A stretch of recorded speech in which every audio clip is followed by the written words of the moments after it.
Hello दोस्तों, नमस्कार। आज फिर एक नई कहानी के साथ आप सबका अपने चैनल में स्वागत करती हूँ। तो दोस्तों चलिए आज की कहानी सुनते हैं। एक गांव में एक जमींदार था। उसके पास कई नौकर काम करते थे, जिनमें गांव से लगी बस्ती का एक जग्गू भी था। बाकी मजदूरों के साथ जग्गू भी अपने 5 लड़कों के साथ रहता था। जग्गू की पत्नी बहुत पहले गुजर गई थी। वहाँ एक झोपड़े में बच्चों को पाल रहा था। बच्चे बड़े होते गए और जमींदार के घर में नौकरी लगते गए। सब मजदूरों को शाम को मजदूरी मिलती। जग्गू और उसके लड़के चना और गुड़ लेते थे। चना भूनकर गुड़ के साथ खा लेते थे। बस्ती वालों ने जग्गू को बड़े लड़के की शादी कर देने की सलाह दी। उसकी शादी हो गई और कुछ दिन बाद गौना भी आ गया। उस दिन जग्गू की झोपड़ी के सामने बड़ी बमचक मची। बहुत लोग इकट्ठा हुए नई बहू को देखने को। फिर धीरे धीरे भीड़ छटी।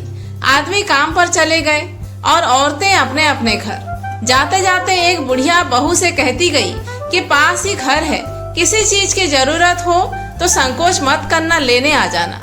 सबके आने के बाद बहू ने घूंघट उठाकर अपनी ससुराल को देखा तो उसका कलेजा मुंह को आ गया। जर्जर सी झोपड़ी, खूंटी पर टंगी कुछ पोटलियां और झोपड़ी के बाहर बने 6 चूल्हे। जग्गू और उसके सभी बच्चे अलग अलग चना भूनते थे।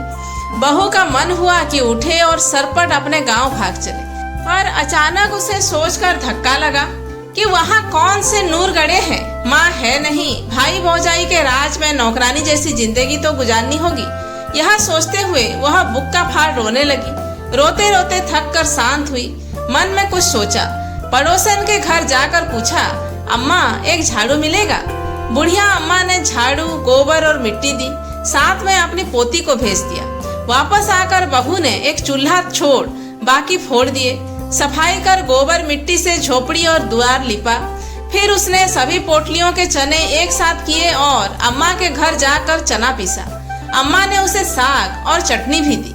वापस आकर बहू ने चने के आटे की रोटियां बनाई और इंतजार करने लगी। जग्गू और उसके लड़के जब लौटे तो एक ही चूल्हा देख भड़क गए। चिल्लाने लगे कि इसने तो आते ही सत्यानाश कर दिया। अपने आदमी का छोड़ बाकी सबका चूल्हा फोड़ दिया।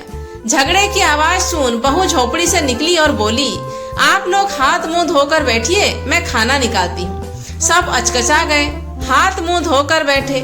बहू ने पत्तल पर खाना परोसा, रोटी, साग और चटनी। मुद्दत बाद उन्हें ऐसा खाना मिला था। खाकर अपनी अपनी कथरी ले वे सोने चले गए। सुबह काम पर जाते समय बहू ने उन्हें एक एक रोटी और गुड़ दिया।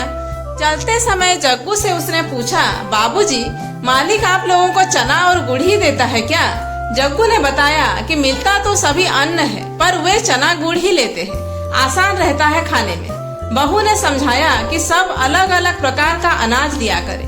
देवन ने बताया कि उसका काम लकड़ी चीरना है। बहू ने उसे घर के ईंधन के लिए भी कुछ लकड़ी लाने को कहा। बहू सबकी मजदूरी के अनाज से एक एक मुट्ठी अन्न अलग रखती। उससे बनिए की दुकान से बाकी जरूरत की चीजें लाती।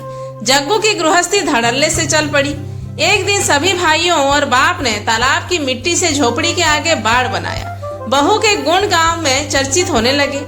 जमींदार तक यह बात पहुंची। वह कभी कभी बस्ती में आया करता था। आज वह जग्गू के घर उसकी बहू को आशीर्वाद देने आया। बहू ने पैर छू प्रणाम किया तो जमींदार ने उसे एक हार दिया। हार माथे से लगा। बहू ने कहा कि मालिक, यह हमारे किस काम आएगा? इससे अच्छा होता कि मालिक हमें 4 लाठी जमीन दिए होते। झोपड़ी के दाएं बाएं तो एक कोठरी बन जाती। बहू की चतुराई पर जमींदार हंस पड़ा।